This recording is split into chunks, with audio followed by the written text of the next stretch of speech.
तक आप private limited company और पब्लिक लिमिटेड कंपनी के बारे में जान गए होंगे। अब हम इस पब्लिक लिमिटेड कंपनी के स्टॉक मार्केट में लिस्टिंग की बात करते हैं। स्टॉक मार्केट में लिस्टिंग करने का प्रोसेस आईपीओ कहलाता है, इनिशियल पब्लिक ऑफरिंग। आईपीओ क्या होता है, क्यों लाया जाता है, जानते हैं डिटेल्स में। Well, primary markets have been demonstrating robust momentum with several public offerings drawing strong demand. सारे आईपीओ में पैसा लगाने वाले लोग और जो आईपीओ में पहले दिन ट्रेड करने वाले लोग वो हो जाए सावधान। You are seeing nearly 1.6 lakh crore worth of bids for an IPO. This one has kicked off today in the stock markets and has listed at around 114% premium. The latest IPO drawing $39 billion bids shows the insatiable appetite. IPOs. जैसा मैं बता चुका हूं, companies चलाने के लिए funds की जरूरत पड़ती है। आईपीओ लाने की सबसे बड़ी वजह फंड्स को अरेंज करना है, जिसे हम फिनेंस की भाषा में फंड रेजिंग कहते हैं। इस पैसे का इस्तेमाल कंपनी अपने बिजनेस को बढ़ाने के लिए करती है। अपने डेट यानी लोन को कम करना, अपनी आइडेंटिटी को स्ट्रॉन्ग बनाना, ये कुछ वजह है आईपीओ लाने की। आईपीओ लाते समय कंपनी सबसे पहले यह डिसाइड करती है कि कितने पैसे उसे रेज करने हैं और उसी हिसाब से आईपीओ का साइज डिसाइड होता है। जैसे अभी बजाज हाउसिंग फाइनेंस का जो आईपीओ आया है, उसकी साइज 6,560 यानी 6,560 करोड़ है। ये आईपीओ का प्रोसेस इतना आसान नहीं है, इसके लिए काफी पापड़ बेलने पड़ते हैं।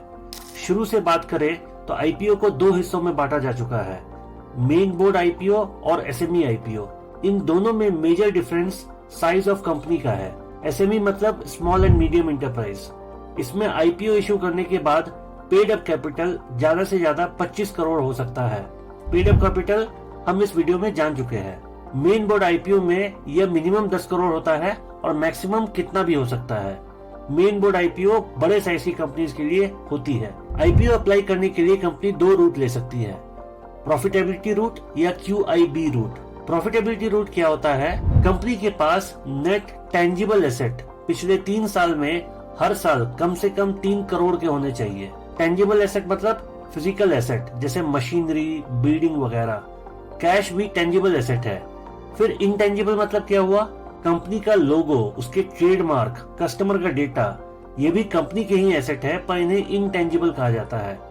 एक डेफिनेशन टेंजिबल की यह भी होती है कि ऐसे एसेट जिसके बदले कंपनी लोन ले सकती है। और इस टोटल 3 करोड़ के टेंजिबल एसेट में कैश 50% से ज्यादा नहीं होना चाहिए। पिछले 3 साल में कंपनी का नेटवर्थ एटलीस्ट 1 करोड़ होना चाहिए। पिछले 5 में से कम 3 साल में कंपनी का ऑपरेटिंग प्रॉफिट प्री टैक्स कम से कम 15 करोड़ होने चाहिए। आईपीओ का साइज कंपनी के नेटवर्थ का मैक्सिमम 5 टाइम्स होना चाहिए। अगर कंपनी का नाम चेंज किया है तो पिछले साल के प्रॉफिट का कम से कम 50% नए नाम के अंदर हुए बिजनेस से होना चाहिए। फिर आता है QIB रूट। QIB मतलब क्वालिफाइड इंस्टीट्यूशनल बायर। QIB में वैसी कंपनीज जहां प्रॉफिट वाला रास्ता नहीं ले सकती है, उन्हें QIB रूट लेना पड़ता है।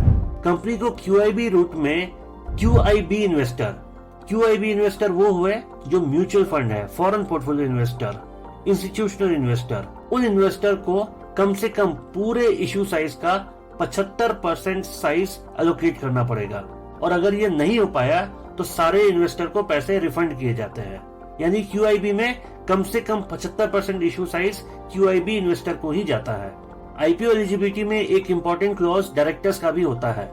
कंपनी के डायरेक्टर्स पर कोई एक्शन नहीं होना चाहिए, वो लोन डिफॉल्टर नहीं होने चाहिए, वो किसी ऐसे कंपनी के साथ नहीं जुड़े हो जो इक्विटी मार्केट में डील करती हो और आईपीओ के बाद डायरेक्टर्स या प्रोमोटर के पास कम से कम कंपनी के टोटल शेयर का 20% हो। आईपीओ का प्रोसेस क्या होता है?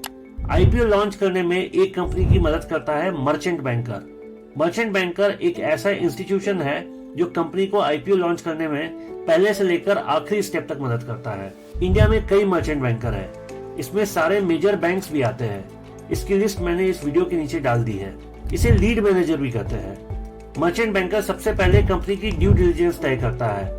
ड्यू डिलिजेंस मतलब जैसे मैंने एलिजिबिलिटी कंडीशंस में बताया, profit details, operating profit, net worth, सारे डिटेल्स। इसके बाद सबसे पहले डॉक्यूमेंट तैयार किया जाता है जिसे कहते हैं DRHP, draft red herring prospectus. ये कुछ इस तरह लगता है। ये IXIGO का DRHP है। इक्सिगो ले ट्रेवेनेस टेक्नोलॉजीज लिमिटेड नाम की कंपनी के नाम से MCA में रजिस्टर्ड है। आप यहाँ देख सकते हैं, इसमें कंपनी की बेसिक डिटेल्स मेंशन्ड है। ये काफी लंबी रिपोर्ट होती है, 500 से ज्यादा पेज होते हैं और ये कंपनी के बारे में कंप्लीट इंफॉर्मेशन देती है। इसे सबमिट करने के बाद सेबी इसे रिव्यू करती है। सेबी मतलब security and exchange board of India. इसके बारे में हम एक पूरा वीडियो बनाएंगे। अभी के लिए आप समझ लीजिए, सेबी एक गवर्नमेंट इंस्टीट्यूशन है जो कि स्टॉक मार्केट से रिलेटेड रेगुलेशंस बनाती है। सेबी का रिव्यू पूरा करने के बाद मर्चेंट बैंकर IPO की फाइल लेके स्टॉक एक्सचेंज के पास जाते हैं। उनके अप्रूवल के बाद प्राइस डिसाइड होती है। IPO का प्राइस दो तरह से डिसाइड होता है। पहला, बुक बिल्डिंग। बुक बिल्डिंग अगर सिंपल भाषा में समझे तो IPO लॉन्च करते समय कंपनी की शेयर प्राइस क्या होगी ये जानने का तरीका है। इसे प्राइस डिस्कवरी भी कहा जाता है। इसके कई स्टेप होते हैं। पहला स्टेप, कंपनी का वैल्यूएशन। वैल्यूएशन रिलेटिव हो सकता है, बाकी कंपनी से तुलना करके, या फिर एब्सोल्यूट और इकोनॉमी बेस्ड हो सकता है, खुद की कंपनी की बैलेंस शीट, खुद की कंपनी के प्रॉफिट, ये सब डिटेल्स चेक करके। दूसरा स्टेप, इस प्राइस बैंड में जितने भी इन्वेस्टर हैं उनको बिडिंग के लिए बुलाया जाता है। बिडिंग तो जानते होंगे, बोली लगाना, और सबके बिडिंग के हिसाब से एक आदमी, जिसे हम अंडरराइटर कहते हैं, कंपनी की डिमांड को समझता है और उसी हिसाब से प्राइस तय होती है। Fixed price generally SME IPO use करती है क्योंकि उनका साइज स्मॉल होता है। इसमें एक प्राइस तय कर दी जाती है और उसी प्राइस पे IPO लॉन्च होता है। प्राइस डिसाइड होने के बाद मर्चेंट बैंकर सेबी को रेड हेरिंग प्रोस्पेक्टस सबमिट करता है। पहला था ड्राफ्ट रेड हेरिंग प्रोस्पेक्टस, ये है फाइनल रेड हेरिंग प्रोस्पेक्टस और इसमें कंपनी के सारे डिटेल्स मेंशन रहते हैं। अब रेड ही क्यों? ये विदेशों से लिया हुआ टर्म है। वहां जब IPO स्टार्ट हुआ था तो ये डिसाइड हुआ कि DRHP वहां के पेपर्स में रेड कलर में हाईलाइट की जाएगी। इसके बाद मार्केटिंग, एडवर्टाइजिंग से पूरी दुनिया को बताया जाता है कि IPO लॉन्च हो रहा है। इसके बाद IPO सबसे पहले एंकर इन्वेस्टर्स के लिए ओपन होता है। एंकर इन्वेस्टर वो इन्वेस्टर होते हैं जो कंपनी में मिनिमम 10 करोड़ इन्वेस्ट करते हैं। इन्हें शेयर थोड़ा सस्ते प्राइस में भी मिलता है। उसके बाद आम पब्लिक के लिए IPO खुलता है। पब्लिक को IPO में अप्लाई करने के लिए एक ब्रोकर या बैंक की जरूरत पड़ती है।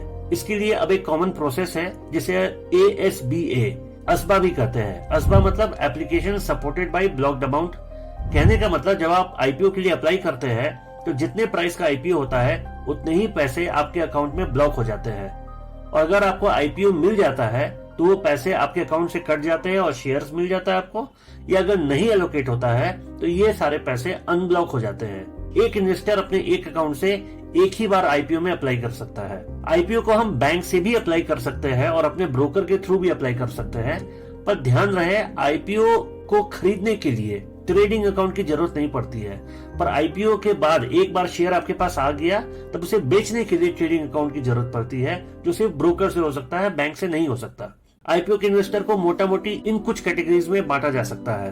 पहला, एंकर इन्वेस्टर। जैसा मैंने बताया, ये सबसे पहले इन्वेस्टर होते हैं। जिस तरह एक शिप को संभालने के लिए एंकर की जरूरत पड़ती है, उसी तरह IPO को भी संभालने के लिए एक एंकर की जरूरत पड़ती है। IPO के बाकी इन्वेस्टर के लिए ओपन होने से पहले इसमें एंकर इन्वेस्टर्स इन्वेस्ट कर सकते हैं। इनके लिए minimum amount main board IPO में 10 करोड़ होता है और SME में 2 करोड़ होता है। QIB का जो रिजर्वेशन होता है, जैसे एंकर का रिजर्वेशन होता है उसी तरह QIB का भी रिजर्वेशन होता है। उसमें 60% एंकर इन्वेस्टर के लिए ही होता है। एंकर इन्वेस्टर तुरंत अपनी इन्वेस्टमेंट नहीं निकाल सकते हैं। उनका लगाया हुआ 50% पैसा 30 दिन के लिए और 50% पैसा 90 दिन के लिए लॉक रहता है। यही कारण है कि हाल में ही आई ओला इलेक्ट्रिक का IPO लिस्टिंग के बाद जब एंकर इन्वेस्टर के लॉक इन पीरियड खत्म हुआ और वो एग्जिट किए तो शेयर्स करीब 5% तक नीचे गिर गए। रिटेल इन्वेस्टर जो मैक्सिमम 2 लाख इन्वेस्ट कर सकते हैं, 35% शेयर्स रिजर्व होते हैं रिटेल इन्वेस्टर्स के लिए। HNI investor, high net worth individual, इसकी मिनिमम लिमिट 2 लाख है। HNI में 2 तरीके होते हैं, एक 2 से 10 लाख वाले जिनके लिए 5% शेयर्स रिजर्व होते हैं, एक होते हैं 10 लाख से ऊपर इन्वेस्ट करने वाले जिनके लिए 10% रिजर्वेशन होता है। फिर आते हैं QIB, क्वालिफाइड इंस्टीट्यूशनल बायर्स। जैसे हम जान चुके हैं, mutual fund, banks, FPI, public financial institutions, ये सब QIB में आते हैं। जब IPO प्रॉफिटेबिलिटी वाले रूट से अप्लाई की जाती है, इसका मैक्सिमम लिमिट 50% होता है। जब QIB रूट से की जाती है तो मिनिमम 75% रिजर्वेशन QIB के लिए होना ही चाहिए। एम्प्लॉइज भी IPO में पैसा लगा सकते हैं और उनके लिए मैक्सिमम 5% का रिजर्वेशन होता है। इसकी मैक्सिमम लिमिट भी 2 लाख होती है। Eligible share holders. Eligible share holders का मतलब समझने के लिए आप एसबीआई क्रेडिट कार्ड का आईपीओ देख सकते हैं।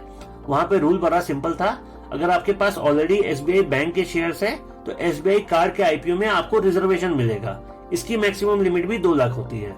आईपीओ का जो अलॉटमेंट होता है वो बड़ा इंटरेस्टिंग होता है। आईपीओ के अलॉटमेंट के लिए सबसे पहले प्राइस बैंड डिसाइड की जाती है। जैसे बजाज हाउसिंग फाइनेंस का जो प्राइस बैंड था वो 66 से 70 था। कट ऑफ प्राइस 70 मान के चलते हैं।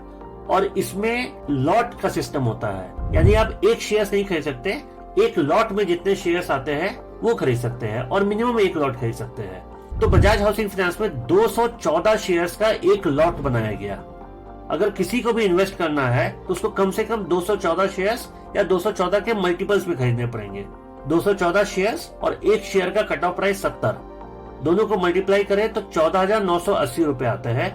इनफैक्ट किसी भी रिटेल आईपीओ का कॉस्ट लगभग 15,000 के आसपास होता है। अब आपको 15,000, किसी और इन्वेस्टर को 15,000, इसी तरह सब लोगों ने अप्लाई किया। कंपनी को जरूरत है 6,560 करोड़ की। अगर उतना ही या उससे कम अप्लाई हुआ तो सबको इसके आईपीओ मिल जाएंगे, पर अगर इससे ज्यादा अप्लाई हुआ तो ये लॉटरी सिस्टम से मिलेगा, किसी को मिलेगा किसी को नहीं मिलेगा। तो इसी तरह आईपीओ का एलोकेशन काम करता है। आईपीओ का विंडो 3 से 10 दिन तक खुला रहता है। आईपीओ की लिस्टिंग आईपीओ के इश्यू के क्लोजर के 3 वर्किंग डे के अंदर हो जाता है।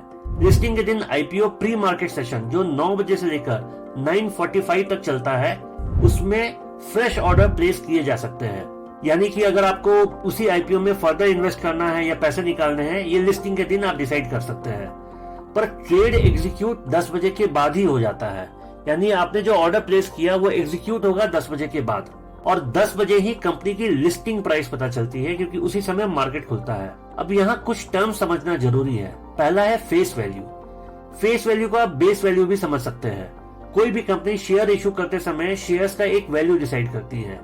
ज्यादातर केसेस में ये 10 रुपए होता है, पर इक्सिगो में ये 1 रुपया पर शेयर था। इशू प्राइस वो प्राइस होता है जो कि कंपनी अपने रेड हेरिंग प्रोस्पेक्टस में डिसाइड करती है। और लिस्टिंग प्राइस, जो लिस्टिंग वाले दिन कंपनी की ओपनिंग प्राइस होती है, वो लिस्टिंग प्राइस होती है। अगर आप अपना ब्रोकिंग अकाउंट देखेंगे तो कुछ ऐसा दिखेगा। ये मेरा ज़ीरोधा का ऐप है। इसमें आप देख सकते हैं आईपीओ में 7 कंपनी दिख रही है। अब मान लीजिए आप ये Shri Tirupati Balaji agri trading company limited का आईपीओ है। इसका प्राइस रेंज 78 से 83 है और एक लॉट का साइज है 180। इसमें आपको रेड हेरिंग प्रोस्पेक्टस का भी लिंक दिख रहा होगा। उस पर क्लिक करने पर आपको सारे इंपॉर्टेंट डेट्स दिखेंगे, ऑफर स्टार्ट से लेकर लॉक इन एंड होने तक का। ये थी कहानी आईपीओ की। इसे प्राइमरी मार्केट भी कहते हैं। अगर ये प्राइमरी मार्केट है तो सेकेंडरी मार्केट क्या होता है, और सेकेंडरी मार्केट में कैसे इन्वेस्ट करें, कौन सा आईपीओ अच्छा है और कौन सा आईपीओ खराब है, कैसे डिसाइड करें, हम आने वाले वीडियो में जानेंगे। आप जुड़े रहिए, इस चैनल को सब्सक्राइब कीजिए। फिनेंस से जुड़ी हुई हर बात एक एक करके आने वाले वीडियोस में आती जाएगी। Thank you.